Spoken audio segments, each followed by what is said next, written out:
له وأشهد أن سيدنا ونبينا محمدا عبده ورسوله صلى الله عليه وعلى آله وأصحابه وبارك وسلم تسليما كثيرا كثيرا.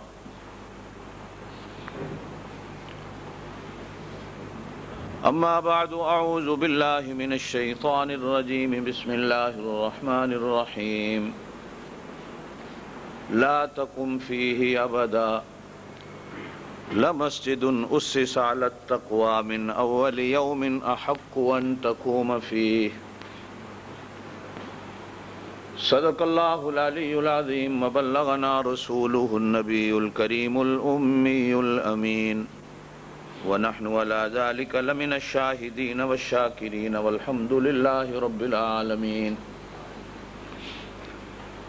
اللهم صل على محمد وعلى آل محمد كما صليت على إبراهيم وعلى آل إبراهيم إنك حميد مجيد.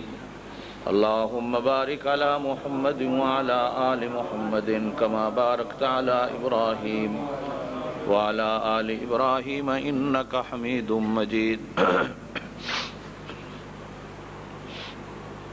حفیظ یہ کرسیاں یہ لین میں رکھ دو، ایسے ہی جو پڑھی نا.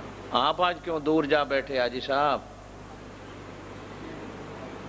اوہو چلو.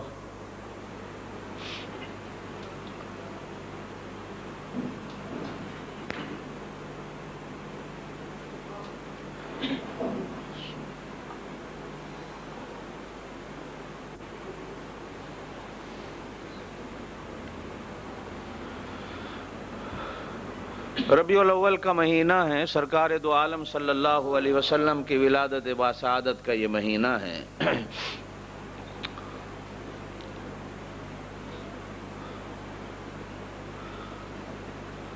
آپ صلی اللہ علیہ وسلم کی سفر ہجرت کی باتیں آپ حضرات کے سامنے چل رہی تھیں.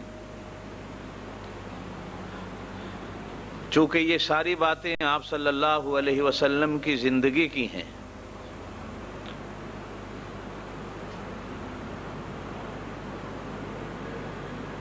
اور ربیع الاول کا مہینہ آپ صلی اللہ علیہ وسلم کی زندگی کے ساتھ جڑا ہوا ہے.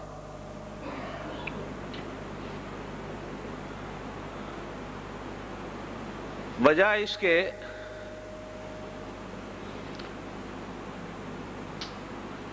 کہ جو کچھ ہم سے لوگ چاہتے ہیں یا لوگ توقع رکھتے ہیں کہ اس مہینے میں یہ ہو اور وہ ہو،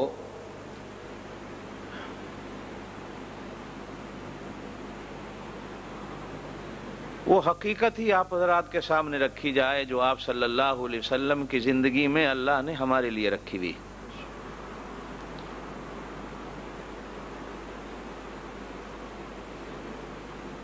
آپ صلی اللہ علیہ وسلم وسطی قباء میں پہنچے اور قباء میں آپ صلی اللہ علیہ وسلم نے مسجد کی بنیاد رکھی.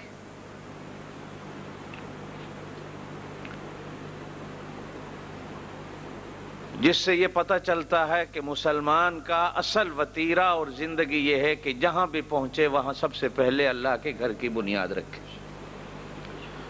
اس لیے کہ مسلمان کی زندگی اپنے گھر سے نہیں، اپنی مجلس سے نہیں ہوتی، مسلمان کی زندگی اللہ کے گھر سے ہوتی. جیسے کہا جاتا نا کہ المؤمن فی المسجد کالسمک فی الماء، کہ مسلمان تو مسجد میں اس طرح ہوتا ہے جس طرح مچھلی پانی میں ہوتی، کہ مچھلی کو پانی سے نکال دو تو اس کی زندگی ختم ہو جاتی ہے. مسلمان جب تک مسجد سے جڑا ہوا ہے وہ زندہ ہے، اور جس دن وہ مسجد سے اپنے رشتے اور ناطے کو توڑ لیتا ہے وہ مر جاتا. یہ چلتی پھرتی لاشیں ہیں وہ مسلمانوں کی جو مسجدوں سے دور ہیں. وہ زندہ نہیں، وہ لاشیں چل رہی ہیں ان کی. اصل مسلمان وہی زندہ ہوتا ہے جو مسجد کے ساتھ اپنی زندگی کو جوڑ کے رکھتا.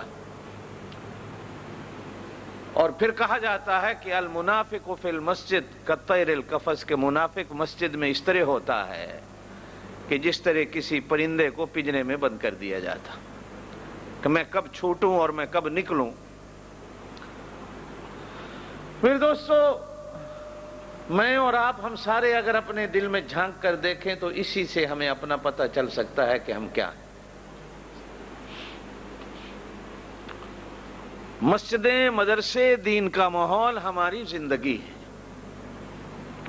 اور اسی کا نام زندگی ہے۔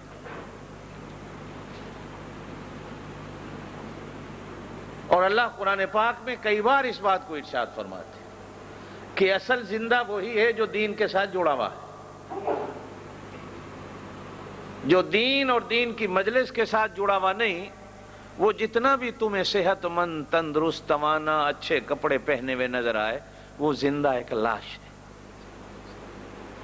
اور پھٹے پرانے کپڑے پہنا ہوا جو بندہ اللہ کے گھر کے ساتھ جڑا ہوا ہے، اصل میں نور یہ ہے، اصل زندگی یہ ہے۔ اور اللہ پاک نے اسی کو نور اور اندھیرے سے تشبیہ دی ہے، اللہ نے اسی کو اندھے اور نبینے سے تشبیہ دی ہے، اللہ پاک نے اسی کو ہی زندگی اور موت سے تشبیہ دی ہے کہ جو بندہ اللہ کے گھر کے ساتھ جڑا ہوا ہے، چاہے وہ پھٹے کپڑے پہنا ہوا ہے، وہ آنکھوں والا ہے، اور جو بندہ اللہ کے گھر سے اپنے آپ کو الگ رکھتا ہے، وہ جتنے بہترین کپڑے پہنا ہوا ہو، جتنا صحت مند، تندرست ہو، وہ اندھا ہے، اور وہ اندھیرا ہے، اور وہی بندہ مردہ ہے۔ زندگی مسلمان کی اللہ کے گھر کے ساتھ ہوتی ہے۔ اس لیے حضور صلی اللہ علیہ وسلم نے جہاں بھی اپنا قدم رنجا فرمایا، جہاں بھی نبوت والے پاؤں رکھے، اگر وہاں مسجد نہیں تھی تو آپ صلی اللہ علیہ وسلم نے سب سے پہلے وہاں مسجد کی بنیاد رکھی۔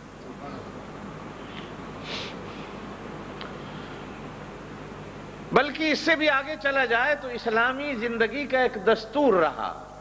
خلافت راشدہ کے زمانہ میں حضرت ابوبکر صدیق، حضرت عمر، حضرت عثمان غنی اور حضرت علی المرتضیٰ کے زمانہ میں، اور آپ کے زمانے کے بعد بھی جب دنیا میں جماعتیں، فوجیں اسلام کی جاتی رہیں، تو ہر فوج کے سپہ سالار کو امیر المومنین کی طرف سے یہ آرڈر اور حکم ہوتا تھا کہ جس بستی میں مسجد دیکھنی ہے ان بستی والوں سے لڑائی نہیں لڑنی۔ کیوں؟ کہ یہ نشانی ہے کہ یہاں زندہ لوگ رہتے ہیں، یہاں ایمان والے لوگ رہتے ہیں جو اللہ کے گھر کو بساتے اور آباد کرتے ہیں، اور جو اللہ کے گھر کو آباد کرتے ہیں ان سے جنگیں نہیں ہوتی، اور جو اللہ کے گھر کو برباد کرتے ہیں ان سے جنگ ہوتی۔ جب یہ مسجد قباء بنی،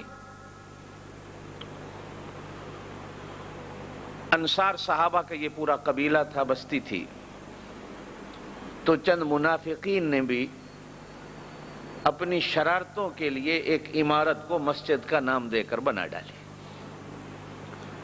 کہ غریب غربا، ٹوٹے پھوٹے مسافر مسجد کی شکل و صورت دیکھ کر اندر آئیں گے تو اندر ان کو بٹھا کر ہم ان کے ایمان کو خراب کیا کریں گے۔ آہستہ آہستہ ہر مینار، ہر محراب، ہر مصلی والی عمارت مسجد نہیں ہوتی۔ جس طرح کہا جاتا نا کہ ہر داڑھی والا بندہ عالم نہیں ہوتا، ہر جبہ اور دستار والا بندہ پیر اور بزرگ نہیں ہوتا، جادوگر اور شیطان بھی سارے یہ کام کرتے ہیں، ان میں سے ہیرا اور موتی ڈھونڈنا پڑتا ہے۔ اسی طرح ہر محراب، ہر مینار والی عمارت مسجد نہیں ہوتی۔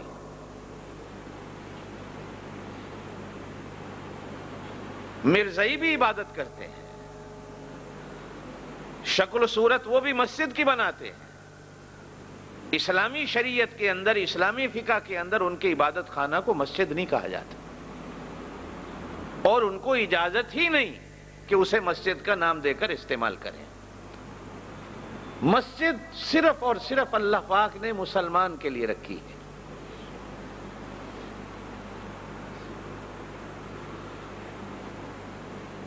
صحابہ کرام کی جماعتیں، اس کے بعد بھی جب جماعتیں کسی بستی میں، کسی گاؤں میں جاتی تھی تو صرف مہنار اور منبر اور محراب کو دیکھ کر نہیں ہوتا تھا کہ یہ مسجد ہے لہذا ہم ان سے جنگ نہیں لڑیں گے، بلکہ اس مسجد کی آبادی بھی دیکھی جاتی تھی اور اس کی بربادی بھی دیکھی جاتی تھی۔ جس طرح منافقین نے اس قباء کی بستی میں ایک مسجد عمارت بنا کر اس کو مسجد کا نام دیا، اور قرآن نے اس کے نام کو ذکر بھی کیا، مسجدن زرارن، ایسی مسجد بنائی جو تکلیف دینے والی تھی، حالانکہ اسلام میں مسجدیں تکلیف نہیں دیتی، مسجد تو زندگی دیتی ہے۔ جو مسجد تکلیف دیتی ہو وہ مسجد نہیں ہوتی۔ مسجد تو ایک سکون کی جگہ ہوتی ہے کہ آنے والے کو ماں کی گود کی طرح سکون مل جائے۔ شاہ جی رحمت اللہ علیہ سید اللہ شاہ بخاری سے کسی نے کہا تھا کہ حضرت ہم 3 دن بھی سینما دیکھتے رہیں تو نیند نہیں آتی، لیکن جب جمعہ پڑھنے مسجد میں جاتے ہیں تو مولوی صاحب تقریر شروع کرتے ہیں تو ہمیں نیند آ جاتی۔ فلم دیکھتے رہیں نیند نہیں آتی، 3 دن بھی جاگنا پڑے تو خیر ہے، لیکن ساری رات سوئے ہوئے بھی ہوں اور جمعہ پڑھنے مسجد میں چلے جائیں تو جیسے ہی بیان شروع ہوتا ہے ہمیں نیند آ جاتی۔ اس کا کوئی علاج، اس کی کوئی وجہ کہ ہم کیا کریں کہ مسجد میں نیند نہ آئے؟ تو جواب میں یہی بات کہی کہ فرمایا دیکھو اللہ کا گھر جو ہوتا ہے وہ ماں کی گود ہوتی، کہ جس طرح بچہ جوان بھی ہو جائے بوڑھا بھی ہو جائے تو جو سکون اس کو ماں کی گود میں ملتا ہے وہ کہیں نہیں ملتا۔ مسلمان جب اللہ کے گھر میں آتا ہے تو اللہ کے گھر میں اس کو رحمت کی چادر اس طرح اپنی پردے میں لے لیتی ہے، اپنی رحمت میں لے لیتی ہے کہ وہ بندہ یوں سمجھتا ہے کہ میں اپنی ماں کی گود میں آ کے۔ اور دوسری بات کہی کہ دیکھو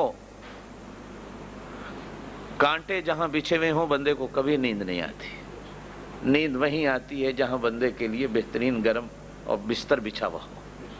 یہ اللہ کا گھر سکون کی جگہ ہوتی ہے، جہاں سکون ملے اگر پہچان کرنی ہو، جہاں سکون ملے وہ اللہ کا گھر ہے، جہاں سکون نہ ملے جتنی بڑی بلڈنگ کھڑی کر دو، جتنی بڑی عالیشان بلڈنگ بنا دو، وہ مسجد نہیں کہلاتی۔ ٹوٹی پھوٹی ہو، کچی ہو، چھت ہو نہ ہو، پنکھے ہو نہ ہو، ایئر کنڈیشن ہو نہ ہو، قالین بچھے ہوئے ہو نہ ہو، جہاں سکون ملے بندے کو عبادت میں وہ اللہ کا گھر ہے، وہ مسجد کہلاتی۔ اور جہاں سکون نہیں ہوتا جتنی بڑی بلڈنگ بن جائے وہ مسجد نہیں کہلاتی۔ قرآن کہتا ہے مسجدن زرارن، انہوں نے مسجد تو بنائی لیکن مسجد سکون والی نہیں تکلیف والی تھی۔ اور سرکار دو عالم صلی اللہ علیہ وسلم کے پاس وہ منافق سارے حاضر ہوئے، کہا یا رسول اللہ ہم نے اس طرح مسجد بنائی ہے، ہمارا دل کرتا ہے کہ اس کا افتتاح آپ کریں، پہلی نماز آپ پڑھائیں تاکہ بوڑھوں کا، نابینوں کا، کمزور لوگوں کا مسجد قباء میں جانا اگر تکلیف دہ ہے تو چلو یہ پڑوس میں ہم نے مسجد بنا دی، یہاں کر نماز پڑھ لیں۔ جب آپ صلی اللہ علیہ وسلم سے یہ بات کہی گئی اس وقت حضور صلی اللہ علیہ وسلم غزوہ تبوک کے لیے پابہ رکاب تھے کہ تیاریاں تھیں۔ آپ نے فرمایا بھائی ابھی تو میں تبوک کے سفر کے لیے جا رہا ہوں، واپس آؤں گا تو تمہاری مسجد کا افتتاح ہو جائے گا۔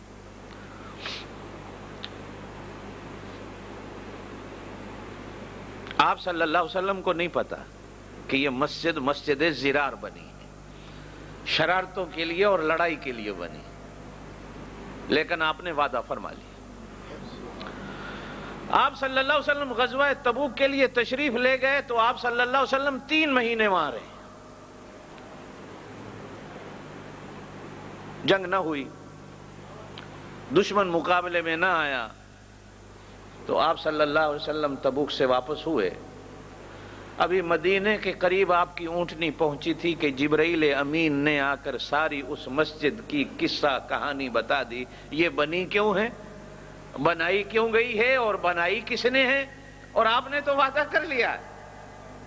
اب اللہ کا فیصلہ یہ ہے کہ اس کو گرا دو اور آگ لگوا دو بجائے اس کے کہ اس کا افتتاح کرنے کے۔ چنانچہ حضور صلی اللہ علیہ وسلم نے سفر ہی میں صحابہ کو روانہ کیا کہ جا کے اس مسجد کی اینٹ سے اینٹ بجا کر اس کو آگ لگا دو۔ جو شرارت کا گڑھ ہو وہ مسجد نہیں ہوتی۔ چنانچہ اس کو آگ لگوا دی گئی، اور ساتھ ہی اللہ پاک نے قانون دے کر اللہ نے اپنے محبوب سے فرمایا لا تقم فیہ ابدا، قیامت تک آپ کو ایسی جگہ کھڑے ہو کر نماز پڑھنے کی اور افتتاح کرنے کی اجازت نہیں۔ لمسجد اسس علی التقوی، آپ ایسی مسجد میں جا کر نماز پڑھیں جس کی بنیاد تقوی پہ رکھی گئی ہے۔ ایسی مسجد میں جا کر نماز پڑھیں جہاں اللہ کا خوف پیدا ہوتا ہو، ایسی مسجد میں جا کر نماز پڑھیں جہاں محبتیں بانٹی جاتی، ایسی مسجد میں جا کر نماز پڑھیں جہاں روحانی سکون ملتا ہو، جہاں مسلمان بن کے بیٹھتا ہو۔ لَمَسْجِدٌ أُسِّسَ عَلَى التَّقْوَىٰ، اللہ فرماتے ہیں یہی وہ ایک مسجد ہے۔ حالانکہ مسجد حرام کی بنیاد بھی تقوی پہ ہے، یہ نہیں کہ وہ تقوی پہ نہیں، مسجد نبوی کی بنیاد بھی تقوی پہ رکھی گئی ہے، یہ نہیں کہ وہ تقوی والی نہیں، لیکن مسجد قباء کو خصوصیت کے ساتھ بیان فرما کر اللہ نے فرمایا لَمَسْجِدٌ أُسِّسَ عَلَى التَّقْوَىٰ، آپ کو اسی مسجد میں جا کر نماز پڑھنے کا حکم اور اجازت ہے جس کی بنیاد تقوی پہ رکھی گئی، اور وہ مسجد قباء۔ کچھ علماء نے یہاں سے مسجد نبوی کو بھی مراد لیا ہے، لیکن اکثریت علماء کا کہنا ہے کہ نہیں، اس مسجد سے مسجد قباء مراد ہے۔ حضور صلی اللہ علیہ وسلم نے ایک حدیث میں فرمایا ہے کہ جس بندے نے اس مسجد میں 2 رکعت نفل پڑھے اللہ پاک اس کو مقبول عمرے کا ثواب دیتا ہے۔ بعض کتابوں میں آتا ہے آپ یہاں 10 دن رہے، بعض کتابوں میں آتا ہے نہیں، آپ صلی اللہ علیہ وسلم نے 3 راتیں قباء میں گزاری۔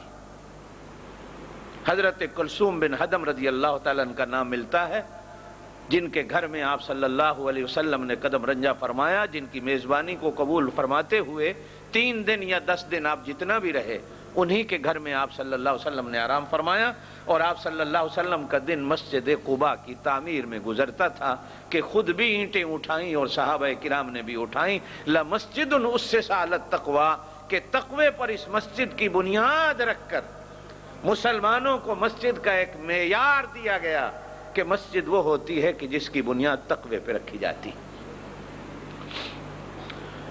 جمعے کا دن آیا، وہ چاہے 3 دن کے بعد آیا یا 10 دن کے بعد آیا، اکثر علماء کا کہنا یہ ہے کہ آپ نے 3 رات یہاں قیام فرمایا، لیکن بخاری شریف کی جو حدیث ہے اس کے اندر آتا ہے کہ آپ نے 10 دن قیام فرمایا۔ مورخین علماء کا کہنا ہے کہ 3 دن قیام فرمایا۔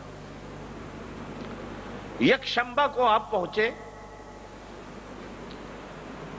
ہفتے کے دن شام کو،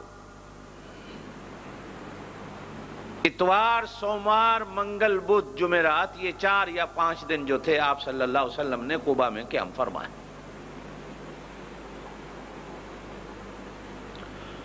جمعے کا دن آیا تو نماز فجر کے بعد آپ صلی اللہ علیہ وسلم کی سواری مدینے کی طرف روانہ ہوئی۔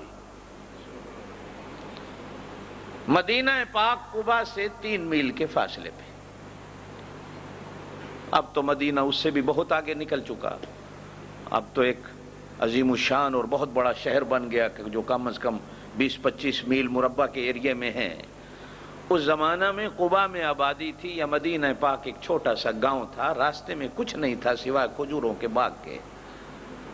آپ صلی اللہ علیہ وسلم نے نماز فجر پڑھی مسجد قباء میں، اور نماز فجر پڑھ کر آپ کی سواری مدینہ پاک کی طرف روانہ ہوئی۔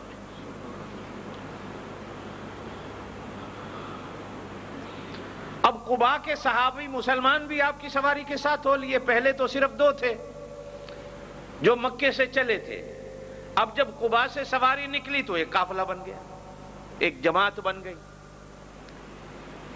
ایک گروہ بنا جو حضور صلی اللہ علیہ وسلم کے ساتھ مدینے کی طرف روانہ ہوا۔ 40 ہیں، 50 ہیں، 30 ہیں، 22 ہیں، 21 ہیں، مختلف روایات ملتی۔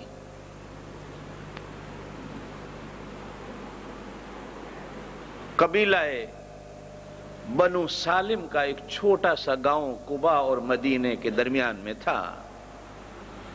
آپ صلی اللہ علیہ وسلم کی سواری وہاں سے گزرنے لگی تو قبیلہ بنو سالم کے لوگوں نے آپ کی سواری کو روکا اور دست بدستہ عرض کی کہ یہاں سے گزر رہے ہیں تو ہمارے گھروں میں بھی رحمت والے قدم رکھ کر قدم رنجہ فرمائیں، تھوڑی دیر کے لیے آرام کر لیں۔ اور اس کے بعد آپ صلی اللہ علیہ وسلم سے درخواست کی گئی کہ آپ مدینے جائیں۔ چنانچہ آپ صلی اللہ علیہ وسلم نے ان کی درخواست کو قبول کرتے ہوئے قبیلہ بنو سالم کی اس بستی میں تھوڑی دیر کے لیے رکنے کا ارادہ فرمایا۔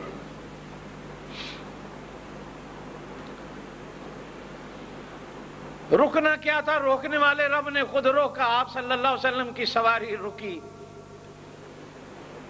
تو آپ صلی اللہ علیہ وسلم کے استقبال میں چھوٹی چھوٹی 7 یا 8 سال کی بچیوں سے کم عمر کی بچیوں نے آپ صلی اللہ علیہ وسلم کے استقبال میں آ کر عربی کے ترانے گائے اور آپ صلی اللہ علیہ وسلم کی آمد پر خوشی کا اظہار فرمایا۔ بعض کم ظرف کم عقل مسلمان اسی سے لے لیتے ہیں کہ عورتوں کا گانا بجانا جائز ہے، کہ اگر ناجائز ہوتا تو حضور صلی اللہ علیہ وسلم نے ان کو منع کیوں نہیں کیا، جبکہ حدیث میں بالکل صاف الفاظ ہیں کہ وہ 7 یا 8 سال سے کم عمر کی بچیاں تھیں، اور ان کے اندر بھی جس طرح آج کل عیاشی فحاشی بدماشی کے گانے ہوتے ہیں وہ گانے نہیں تھے، بلکہ استقبالیہ وہ الفاظ بھی حدیث کی کتابوں میں آج بھی ملتے ہیں کہ چھوٹی چھوٹی بچیاں گا رہی تھیں، طلع البدر علینا، ہمارے اوپر ایک چاند روشن ہو گیا، من ثنیات الوداعی، وداعی کے پہاڑوں سے اللہ پاک نے ہمارے لیے ایک چاند بھیج دیا۔ آپ صلی اللہ علیہ وسلم ان بچیوں کی زبان سے یہ ترانہ سن کر خوش بھی ہو رہے ہیں اور تشریف فرما ہوئے، اور آپ صلی اللہ علیہ وسلم کا جو اس وقت کا دستور تھا کہ کھجور اور پانی کے کھانے کے ساتھ آپ کی خدمت بھی کی گئی اور میزبانی بھی کی گئی، آج بھی وہ 4 دیواری کی جگہ آج بھی موجود ہے جہاں آپ تشریف فرما ہوئے اور چھوٹی چھوٹی بچیوں نے وہ ترانہ گایا، آج بھی وہ جگہ موجود ہے۔ ہو سکتا ہے جو حضرات مدینے گئے ہوں انہوں نے دیکھا ہو، جو نہیں جا سکے اللہ ان کو لے جائے اور دیکھنے کی توفیق دے کہ جہاں آپ صلی اللہ علیہ وسلم تشریف فرما ہوئے۔ گھنٹہ 2 گھنٹے ٹھہرنے کے بعد عین زوال کا جب ٹائم ہوا تو آپ کی سواری مدینے کے لیے چلنے لگی، اونٹنی پہ پاؤں مبارک رکھے، اتنے میں جبرائیل امین آ گئے، اور جبریل آ کر کہتے ہیں کہ اللہ فرماتے ہیں نہیں، ابھی آپ نے مدینے نہیں جانا، رکیے یہاں۔ فرمایا یا ایھا الذین آمنوا اذا نودی للصلاۃ من یوم الجمعہ، یہ پہلا جمعہ ہے جو یہاں فرض ہوتا ہے۔ اللہ فرماتے ہیں میرے محبوب ابھی نہیں، آج ہم اس جنگل میں منگل بناتے ہیں کہ پہلا جمعہ آپ پر اور آپ کی امت پر فرض ہوتا ہے، اور اسی بستی میں جمعہ پڑھائیے۔ قباء میں آپ نے نمازیں پڑھا لی، قباء بھی ہمارے ہاں منظور و مقبول ہو گیا، مدینے میں آپ پہنچیں گے وہاں بھی آپ مسجد بنائیں گے، نمازیں ہوں گی، آپ کی قبر مبارک بنے گی، روضہ اقدس بنے گا، وہ بھی منظور و مقبول ہم نے کرنا ہے۔ ہم چاہتے ہیں کہ ہم اس بستی کو بھی قبول کر لیں کہ آپ یہاں پہلا اسلام کا آج جمعہ پڑھائیں اور جمعے کا خطبہ دیں، اور قیامت تک آنے والی امت کو بتائیں کہ جمعہ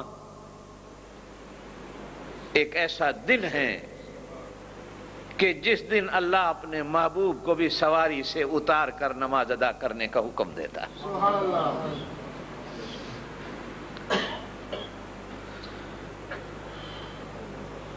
حالانکہ اب اختلاف ہے علماء کہ چھوٹی بستی میں جمعہ جائز ہے کہ نہیں، یہ الگ چیز ہے،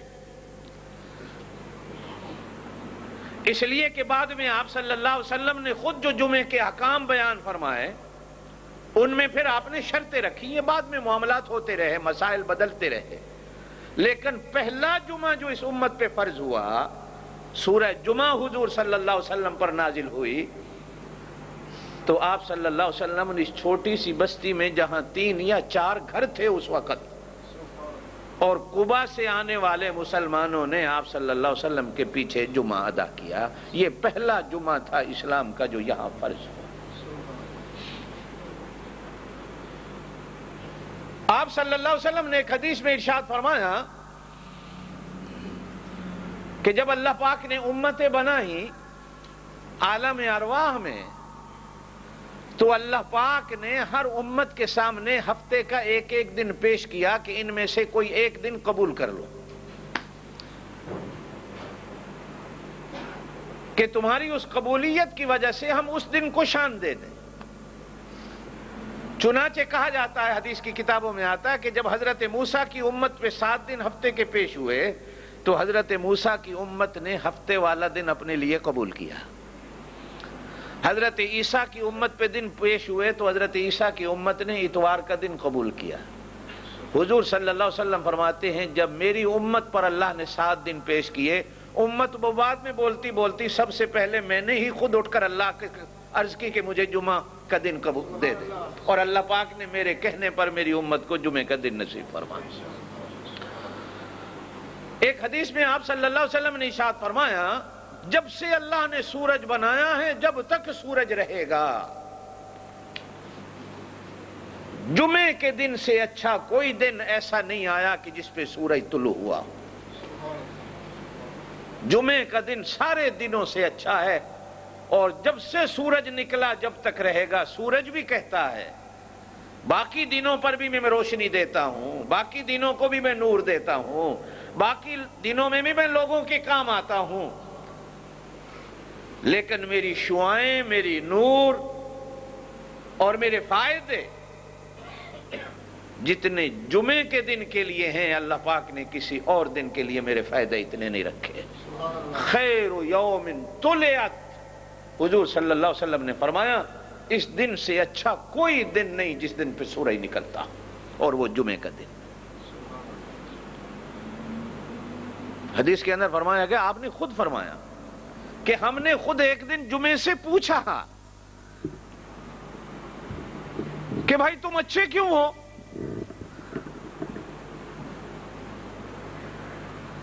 تو جمعے کے دن نے خود عرض کی کہ میں اس لیے اچھا ہوں کہ اللہ پاک نے اسی دن آدم علیہ السلام کو پیدا فرمایا۔ آپ اور میں کہاں سے آئے؟ پوری دنیا کے مفسرین، محدثین، صحابہ، اولیاء، انبیاء، یہ سارے جمعے کے دن کی برکت سے اس دنیا میں آئے۔ جمعے کا دن آیا تو جمعے کے دن اللہ نے آدم علیہ السلام کو پیدا کیا۔ آدم علیہ السلام پیدا نہ ہوتے ہم کہاں سے آتے؟ فرمایا اسی دن اللہ پاک نے آدم علیہ السلام کو جنت میں داخل کیا، اور پھر اسی دن اللہ پاک نے آدم علیہ السلام کو جنت سے نکال کر زمین پہ بھیجا، جس وجہ سے اللہ پاک نے زمین میں آبادیاں فرمائیں۔ آدم علیہ السلام نے زمین پہ نہ آنا ہوتا تو ہمارے لیے کچھ نہ ہوتا، اور آدم علیہ السلام ہی پیدا نہ ہوئے ہوتے تو ہم نہ ہوتے۔ یہ جمعے کے دن کی برکت ہوئی کہ اللہ پاک نے آدم علیہ السلام کو اسی دن پیدا فرمایا، اسی دن جنت پہ داخل فرمایا، اسی دن جنت سے نکالا، زمین پہ بھیجا، اور اللہ پاک نے ہمارے لیے دنیا کا کارخانہ بنایا۔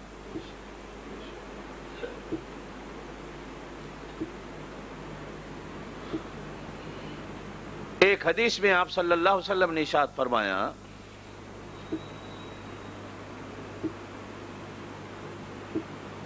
کہ جمعے کا دن اتنا شان والا ہے کہ باقی دنوں میں اگر تم میرے اوپر درود پڑھو تو فرشتے نوٹ کرتے رہتے ہیں، لکھتے رہتے ہیں۔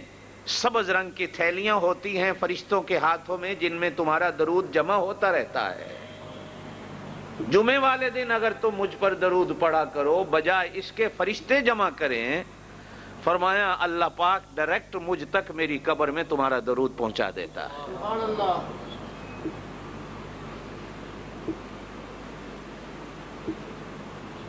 کتنا بڑا دن ہے۔ اور گناہگاروں کو آپ صلی اللہ علیہ وسلم نے مخاطب کر کے کہا کہ اس دن میں اللہ نے ایک گھڑی، ایک ساتھ، کچھ منٹ ایسے رکھے ہیں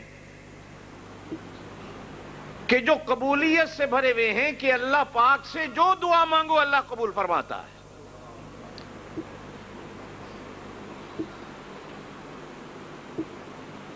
اور ایک حدیث میں آپ صلی اللہ علیہ وسلم نے یوں ارشاد فرمایا کہ لیلۃ القدر کو تو اللہ نے شان دی کہ اس کے سینے میں قرآن ہے، اس رات قرآن آیا۔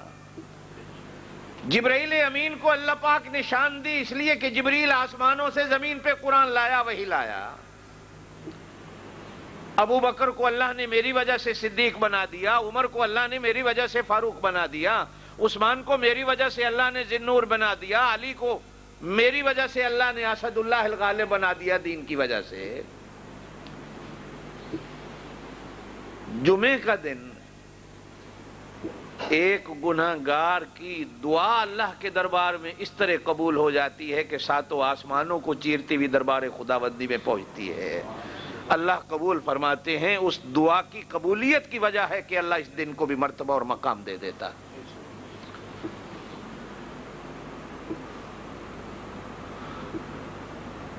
آپ صلی اللہ علیہ وسلم نے ایک حدیث میں ارشاد فرمایا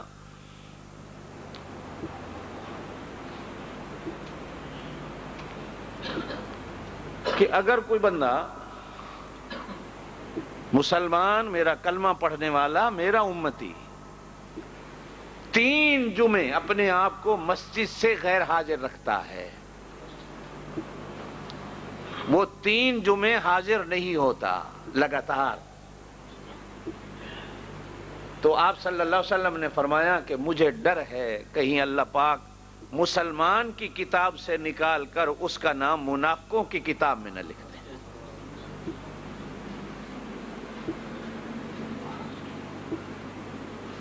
بامر مجبوری، جو مجبوریاں ہیں وہ بھی حدیث کے اندر گنائی گئی ہیں،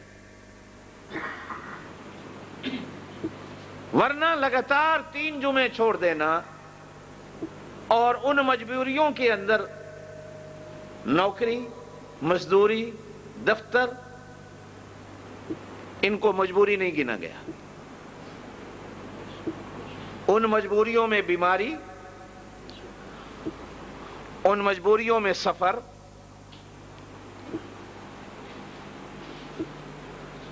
ان مجبوریوں میں قید ہونا،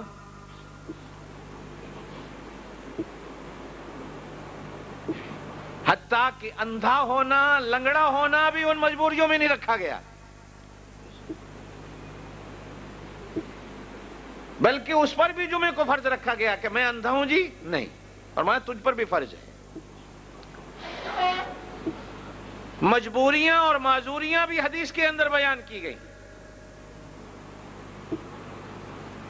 اس وجہ سے فرمایا کہ یہ دن وہ ہے کہ جس دن کو میں نے چنا اپنی امت کے لیے۔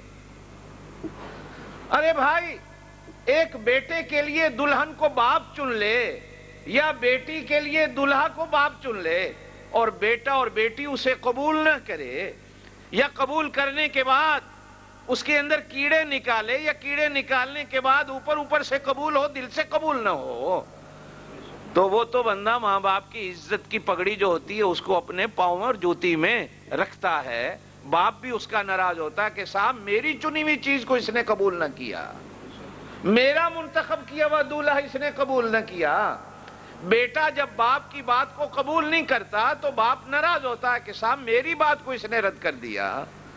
تو میرے عزیز دوستو، اس بندے کا کیا حال ہوگا جو اللہ کے رسول کی چنی ہوئی چیز کو، اللہ کے رسول کی ڈھونڈی ہوئی چیز کو، قبول کی ہوئی چیز کو، محبوب کی ہوئی چیز کو، پسند کی ہوئی چیز کو اپنی زندگی پر لاگو نہیں کرتا۔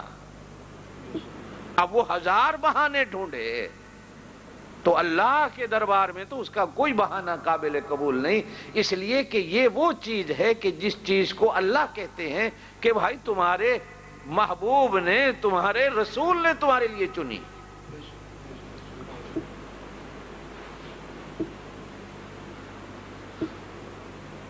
اور باقی جتنی عبادات ہیں، قرآن کی عجیب الفاظ ہیں، باقی جتنی عبادات ہیں ان عبادات کو اتنا ہی کہہ کر چھوڑ دیا گیا کہ ہم نے تم پہ فرض کی۔ جتنی عبادات 900 بار اگر نماز کا قرآن میں کہا گیا تو یہی کہا گیا کہ نماز کو قائم کرو، یہ تم پہ فرض کی گئی۔ لیکن جمعے کی نماز ایک پورے قرآن میں ایسی ملتی ہے کہ جس کے بارے میں اللہ فرماتے ہیں فسعو، دوڑو۔ نماز کے لیے حکم ہے، دوڑ کے نہیں جاؤ۔ یہ بھی ایک مسئلہ میں آپ کو بتا دوں، فرض نماز ادا کرنی ہے، فرمایا حوصلے سے چلو، یہ شریعت کا حکم ہے۔ جماعت کے جانے کا ڈر ہو تو تیز قدم اٹھاؤ، دوڑنے کا پھر بھی حکم نہیں۔ اس لیے کہ تمہاری سانس پھولے گی. نماز میں جاؤ گے تو پہلی رکعت میں تو اپنے سانس کو ہی سنبھالنے میں لگ جائے گا. کیا سوچو گے امام کیا پڑھ رہا ہے؟ سکون اور اطمینان سے چلو. بلکہ صحابہ کرام کی تو عادت تھی، جب کہا گیا نا کہ نماز کے لیے بندہ جاتا ہے تو ایک ایک قدم پر 10 نیکیاں ملتی ہیں، تو وہ جان بوجھ کر چھوٹے چھوٹے قدم رکھتے تھے کہ ثواب زیادہ ملے. اور جان بوجھ کر مسجدوں سے دور گھر لیتے تھے کہ بھائی زیادہ قدم اٹھا کے مسجدوں میں جائیں. اور اگر کسی کا گھر مسجد کے قریب ہوتا تھا تو وہ 4 گلیوں کے چکر لگا کے آتا تھا کہ میرے قدم بڑھ جائیں. لیکن نماز جمعہ کی جب فرضیت ہوتی ہے تو اللہ فرماتے ہیں یا ایھا الذین آمنو، اے ایمان والو، اذا نودی للصلاۃ من یوم الجمعہ، جمعے کے دن جب تمہیں جمعے کی نماز کے لیے بلایا جائے، فاسعوا، دوڑو. اس لیے کہ دوڑ کر جا کر تمہیں نماز نہیں ملے گی، بلکہ کچھ دیر تمہیں خطبہ بیان سننے میں بیٹھنا پڑے گا، سانس اپنی جگہ پہ آ جائے گا، پھر اس کے بعد جماعت ہوگی. فسعوا، دوڑو.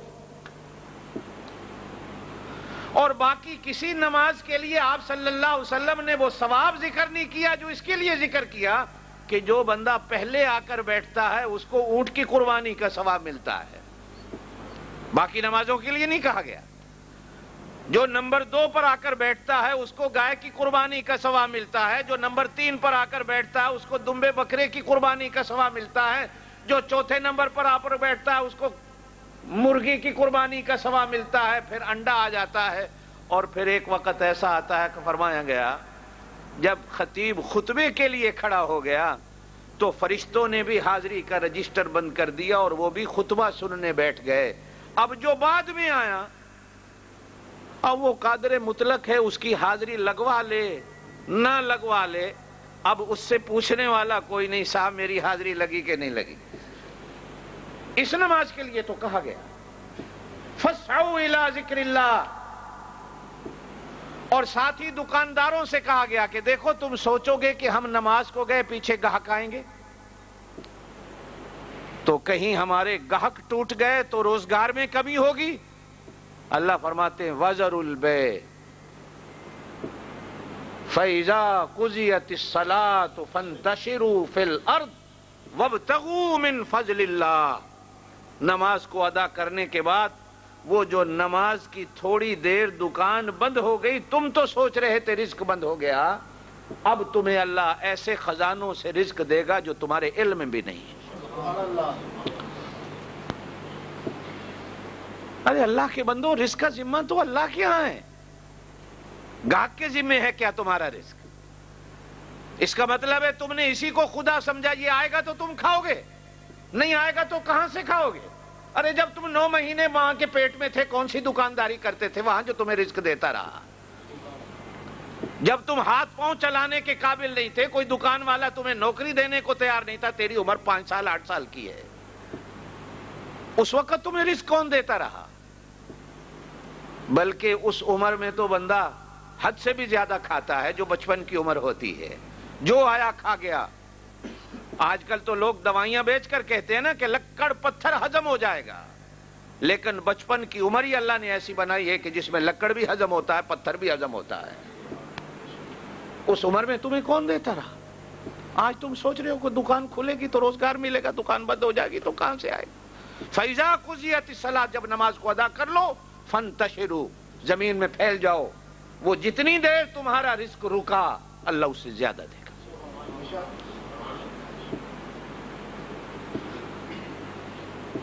میرے دوستو، آپ صلی اللہ علیہ وسلم سواری پہ سوار ہو چکے اور سواری کا منہ بھی مدینے کی طرف ہو گیا. حکم خداوندی آتا ہے کہ سواری سے اتری اور یہاں جمعہ ادا کیجیے. آپ صلی اللہ علیہ وسلم نے پہلا جمعہ اسلام کا پڑھا. نماز پہلے فرض تھی لیکن جمعہ آج فرض ہوتا.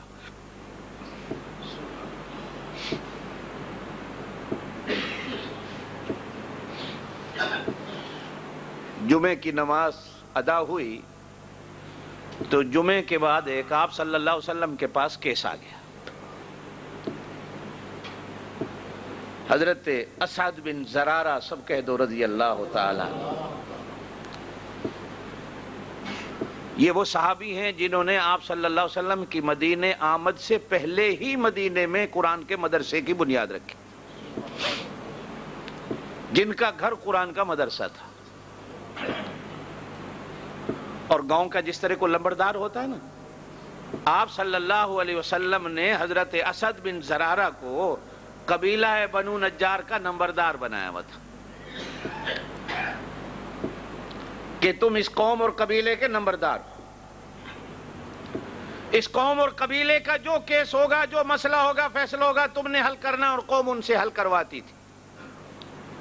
اللہ کی شان ہے کہ حضرت اسد بن زرارہ کی موت ہو گئی.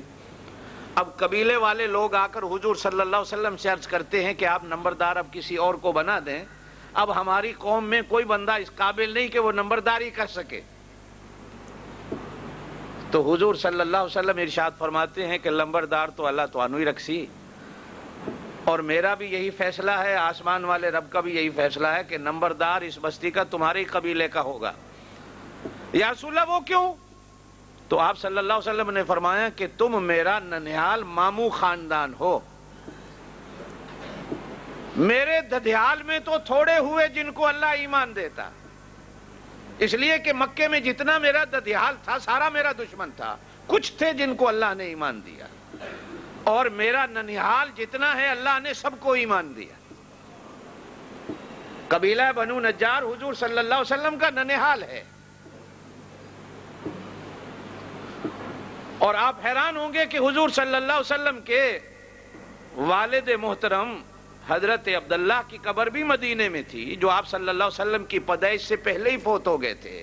وہ اپنے سسرال آئے ہوئے تھے مدینہ میں کہ ان کا انتقال ہو گیا.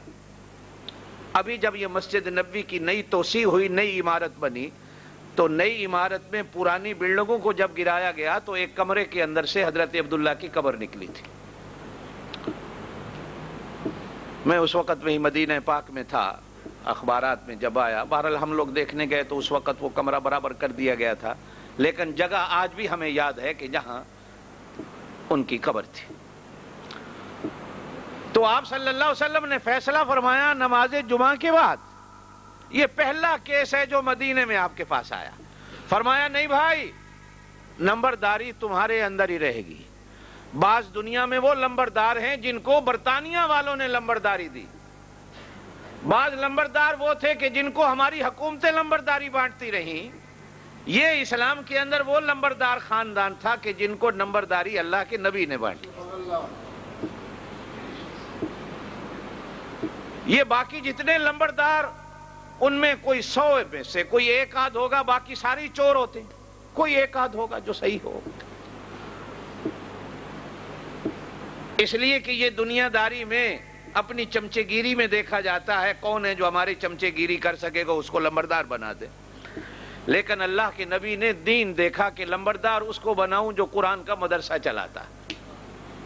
اور پھر اسی قوم اور قبیلے میں لمبرداری کو آپ صلی اللہ علیہ وسلم نے بانٹا. اور پھر یہاں سے آپ صلی اللہ علیہ وسلم کی سواری مدینے کی طرف روانہ ہوئی. کتابوں میں آتا ہے نماز عصر کا وقت تھا جب آپ صلی اللہ علیہ وسلم کی سواری مدینہ طیبہ میں پہنچی.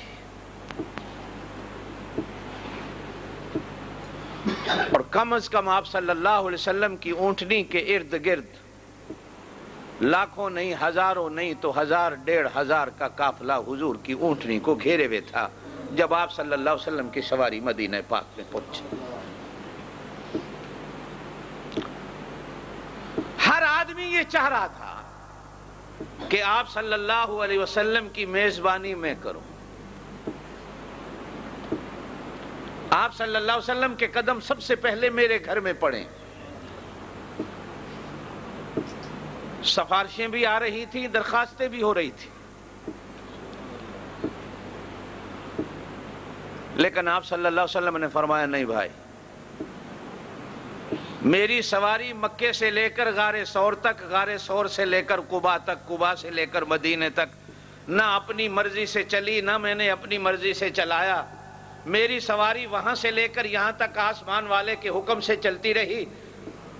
وہ جس گھر میں مجھے مہمان بنائے گا اسی گھر میں میری سواری جا کے بیٹھ جائے گی، جہاں اللہ بٹھا دے گا اس گھر کا میں مہمان ہوں گا۔ نہ میری مرضی چلتی ہے نہ کسی اور کی سفارش چلے گی کہ میں فلاں کے گھر کا مہمان رہوں، میری سواری کا راستہ روک دو، جہاں میری سواری جا کے بیٹھ جائے، جہاں میری اللہ کی مرضی ہوگی میں اسی کے گھر کا مہمان ہوں۔ فرمایا سواری چلتی رہی، ہر کوئی دروازے کھول کے کھڑا انتظار میں، لیکن اللہ کی شان سواری چلتی چلتی حضور پاک صلی اللہ علیہ وسلم کی ایک غریب صحابی کے گھر میں، جس کو آپ اور میں نفرت کی نظروں سے دیکھ کر جلاہا کہتے ہیں، اے فلانا جلائے دا پتر ہے۔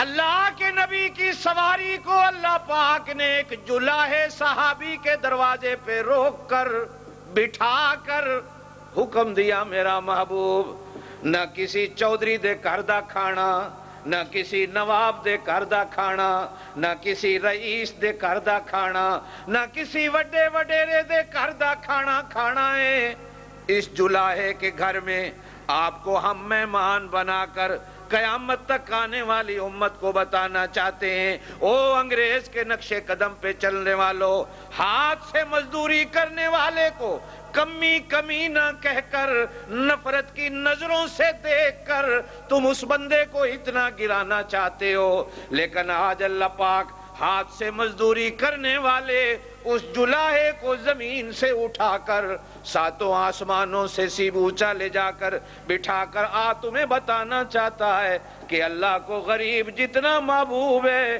اللہ کو ہاتھ سے کمانے والا مزدور جتنا پسند ہے، اللہ کو یہ وڈے وڈیرے اتنے پسند نہیں۔ سواری رک گئی۔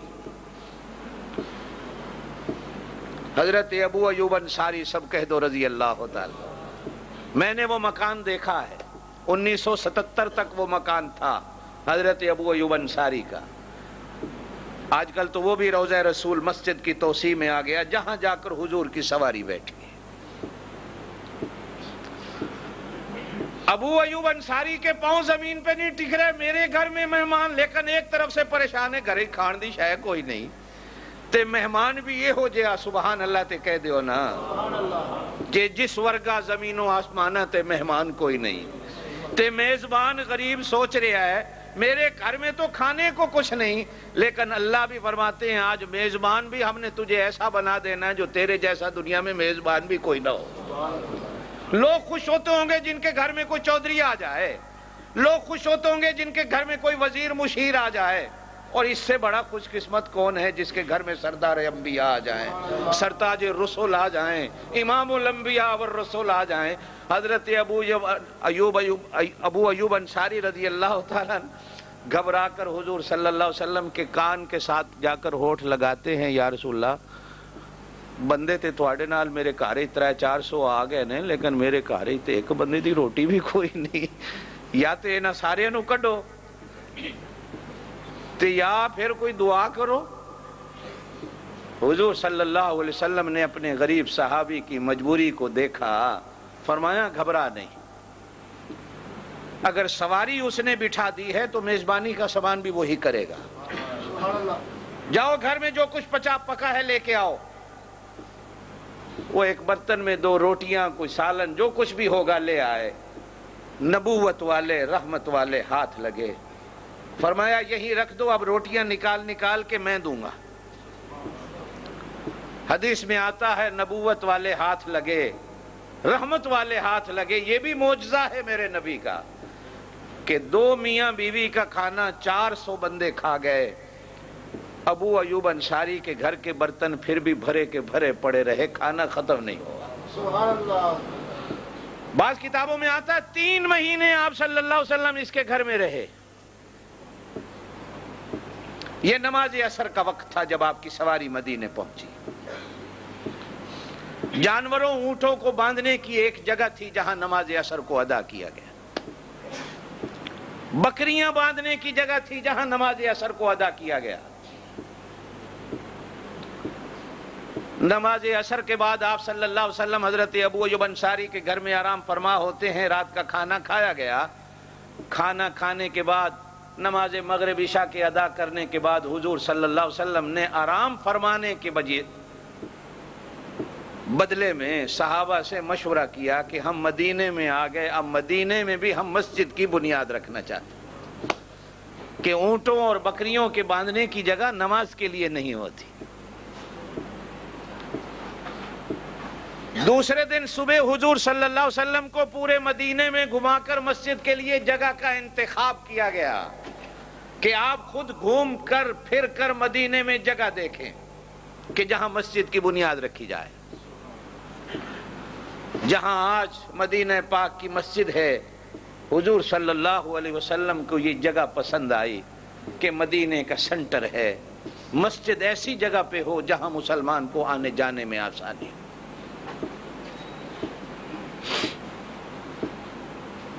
آپ صلی اللہ علیہ وسلم کو بتایا گیا یا رسول اللہ یہ جگہ قبیلہ بنو نجار جن کے بارے میں آپ کہے آئے ہو کہ میرا ننہال ہے، جن کے لمبردار بھی آپ بنا آئے، یہ جگہ قبیلہ بنو نجار کے 2 یتیم بچوں کی ہے جن کا ماں باپ نہیں ہے۔ آپ صلی اللہ علیہ وسلم نے قبیلہ بنو نجار کی ان دونوں یتیم بچوں سے ملاقات کی، ملاقات ہوئی تو مسجد کے لیے بچوں سے کہا گیا تو بچوں نے کہا یا رسول اللہ ہم مسجد کے لیے جگہ وقف کرتے ہیں، مفت دیتے ہیں۔ حضور صلی اللہ علیہ وسلم نے فرمایا نہیں، میں یتیموں کے سر پہ ہاتھ رکھنے آیا ہوں، میں یتیموں کے حقوق دلانے آیا ہوں، مفت نہیں۔ اگر ہم نے مفت لے لی تو ہماری امت کو تو یتیموں کا مال کھانے کا راستہ مل جائے گا۔ بھائی اس کی قیمت مقرر کرو، 10,000 درہم اس وقت کے، آج کل کے آپ 10 لاکھ کہہ دیں، منہ مانگی قیمت طے ہوئی، بلکہ بڑھ کر زمین اور پراپرٹی کی قیمت سے بڑھ کر دی گئی۔ اب جب قیمت کو ادا کرنے کا ٹائم آیا تو مسلمان تو سارے غریب تھے، 10,000 دے کون؟ رحمت کائنات صلی اللہ، سب کہہ دو صلی اللہ علیہ وسلم، رسول اکرم صلی اللہ علیہ وسلم، زور سے صلی اللہ علیہ وسلم کہہ دیا کرو، کھڑے ہوئے۔ پہلی بات تو ارشاد فرمائی من بنا للہ مسجدا بن اللہ لہ بیتا فی الجنہ۔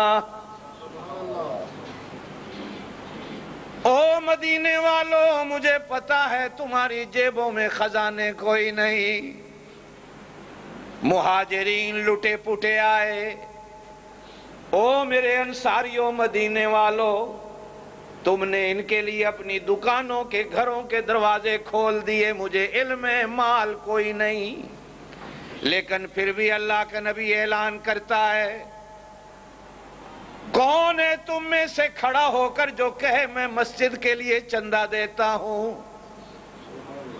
میں اللہ کا نبی وعدہ کرتا ہوں کہ اللہ پاک اس کے بدلے میں جنت میں اس کو سونے کے محل دے دے گا۔ قطرہ قطرہ ایک ایک ریال درہم دینار جمع کرو، لوگ کہتے ہیں چندہ مانگنا نہیں اچھا ہوتا، ایمان والوں مذاق مت کیا کرو، دین اسی طرح آیا، مسجدیں اسی طرح بنی، اسی میں برکت ہوتی۔ پھر بھی چندہ پورا، پھر بھی قیمت پوری نہیں ہوئی،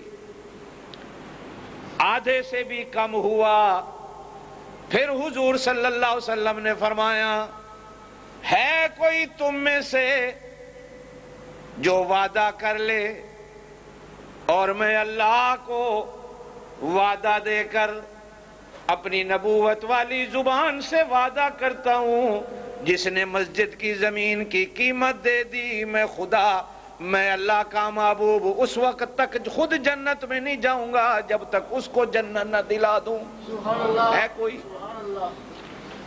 ایک ہی کھڑا ہوا کہہ دو سبحان اللہ۔ مکے سے لے کر مدینے تک جس کی اونٹنیاں کام آئیں، جس کا اسلام پر مال خرچ ہوا، جس کے بارے میں اللہ کے نبی نے فرمایا او میری امت کے لوگوں، مجھ پر، میرے دین پر جس نے بھی کوئی احسان کیا، میں نے اور میرے دین والے رب نے دنیا میں اس کا بدلہ دے دیا۔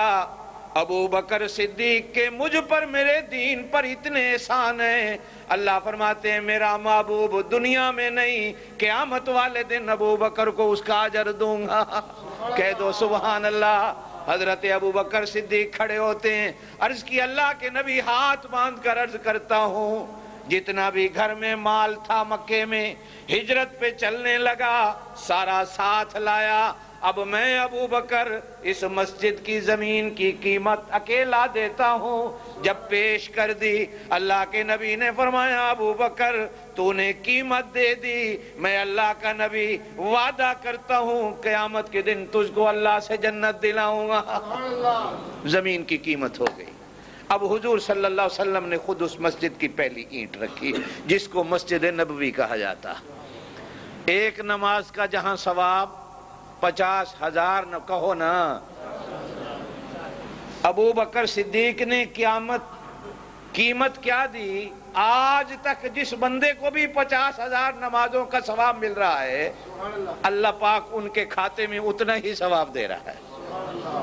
چاہے مسجد بڑی بھی ہو گئی، عالی شان بھی بن گئی، لیکن جس نے پہلے دن اس کی زمین خرید کے دی، اللہ کا گھر بنانا، اللہ کے گھر کی فکر کرنا، جیسے میں نے پہلے کہا، اللہ کے بندو یہ تو مسلمان کی زندگی ہے۔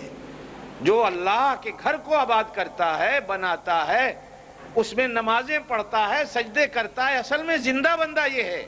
اور جو اللہ کے گھر سے کٹا رہتا ہے وہ بندہ تو مردہ ہے، چلتی پھرتی لاش ہے، وہ زندہ نہیں ہوتا۔ اللہ آپ کو اور مجھے عمل کی توفیق نصیب فرمائے۔